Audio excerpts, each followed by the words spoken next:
everyone is talking about Pope Francis. This papacy begins with a name. Jorge Bergoglio is the first pope to choose as his namesake Francis of Assisi, the 13th century patron saint of the poor. Let's take a look at this year's Person of the Year. Time magazine named Pope Francis its Person of the Year on Wednesday.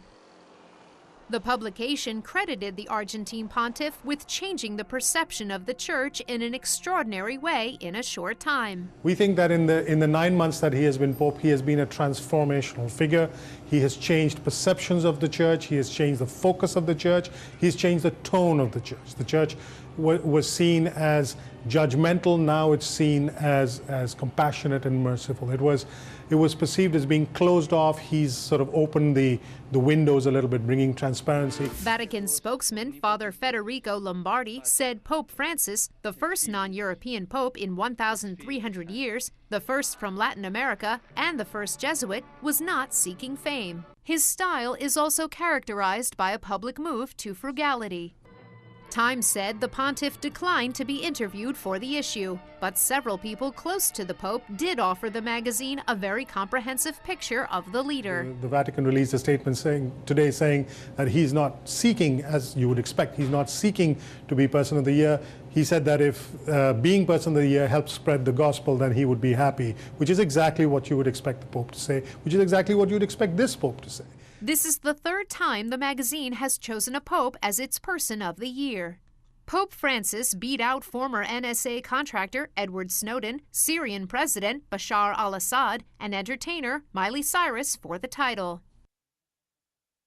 Well, to speak more about Pope Francis, who incidentally traded skull caps with some college students from Boston, and of course we're seen in Boston, we welcome to the show for the first time Monsignor Joseph Curry, a priest of the Diocese of Metuchen, New Jersey. Dee Dee and Dr. Bart also continue the discussions. And Monsignor, thank you for joining us here again on this snowy day here in the Northeast. Let's just talk about how different this Pope is as compared to Benedict, and just the changes that you're seeing, maybe not only locally but globally. I think his whole outlook, it's just a whole different way that he's looking at things. I don't think he's changing anything really that the church says. As a matter of fact, he stands by the basic teachings of the church, but he's looking and presenting it in a very different way. And I think that's just exciting. Let me talk about some of the statements. We had spoken about them earlier. To divorced and remarried Catholics who are by rule forbidden from taking communion. The Pope has said that it is not a prize for the perfect, but a powerful medicine and nourishment for the weak, which was something that, so in some ways he is sparking some controversy with some of maybe the traditionalists. Is that a fair statement? I think what he's doing is he's just, again, asking people to rethink or to think about things. He's called a synod. And as a matter of fact, now he's invited bishops throughout the country to get input from people. It's the first time that I've ever known a pope to do that. He's asking for lay people now to give him input about what they're going to talk about family life, and that would be one of them. Interesting. Well, Dee Dee, we've been saying that he's certainly a rock star of many sorts. We see the packed, every week we see the packed crowds going to hear him speak. Just your thoughts. Well, I think so wonderful for the church because, you know, I'm not Catholic, but, sort of the view of a lot of folks, the Catholics, the churches, they're always so beautiful and fancy and kind of, maybe above the rest of us just because, you go through the Pope and you do all these, different processes that other churches don't. However, this guy, way down to earth, you would never think anything about that. He's definitely the Pope of the people, and you just have to love him. Because here he is, he's dealing with the poor, and he's giving these messages that everyone can relate to. And I also think it was very smart for him to come from South America, which is the biggest population boost in the country, or in the world. So I think that's very good. Well, I'm going to just make a statement. I know I'm not supposed to have an opinion, but I'm just so happy he beat Miley Cyrus. Dr. Bart, just your thought about this Pope being named Person of the Year. Well, we talk a lot on this show about a winning personality.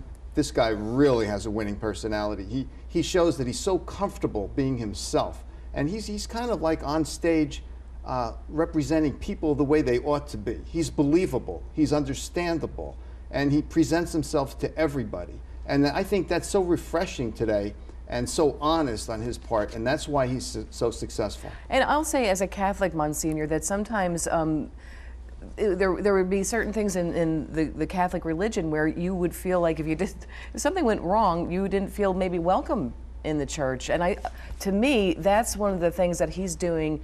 Perhaps his greatest message is that he's welcoming people rather than pushing them away. Would you agree with that? I think so. You know, you look at the first interview that he gave. It was an Italian Jesuit who interviewed him and said, you know, tell me, what would you say about Jorge Bergoglio? And the first thing he said was, he is a sinner. So the Pope is very comfortable with the fact that things don't always all fit together, and that Jesus has something, or the church faith has something really powerful to say, even though things don't all kind of fit together. And I'll tell you, on one of the statements that he also made, speaking of homosexuals, if a homosexual person is of good will and is in search of God, I am no one to judge. And I think, again, that goes so counter from what the Catholic Church was maybe known to be. It brings new energy from my standpoint, but are you excited to see this energy in the church? And again, I think he just brings a whole, a human aspect, I think, to the church. He has not stepped away from anything the church teaches about anything, but I think he has brought a whole new way of looking at what the church does. Absolutely. What about, like, say, the traditionalists who still want maybe Latin masses versus women who say they want to be priests? There's still a division, let's just say, within the Catholic Church. How does he bring those folks that are on the opposite ends together now? He listens to them. You know, that whole idea, if it doesn't, I don't have to agree with you to have a conversation with you. I don't have to, we don't have to agree, but I could listen to you. You know, yeah, isn't that one of the greatest traits of a winning personality, being a great listener? And that's how he projects himself. But I also agree with the Monsignor on the fact that he makes the church less rigid. He makes it more flexible, more open. And that's what people really want to see. And also warmer. Yes. You know, because when you think of the Catholic Church, you have all these rituals, and you walk in the church, it's like, my goodness, you know, am I going to do something wrong? Am I good enough to be here? Where if you've got a Pope saying that, look, he's, you know, so laid back, and he's always like dealing with people that, you know, maybe others wouldn't even touch, and this is the Pope. I mean, that makes the church so inviting. Well, and I think it's taking those rituals and saying there's nothing really scary about them. As a matter of fact, the fact that you do the same thing all the time, there can be something very secure and very comforting. Yes. Absolutely. I mean, as a Catholic, I think some of the rituals are very comforting. Mm-hmm. Monsignor, final thoughts on on the future and just on the future of the Catholic Church.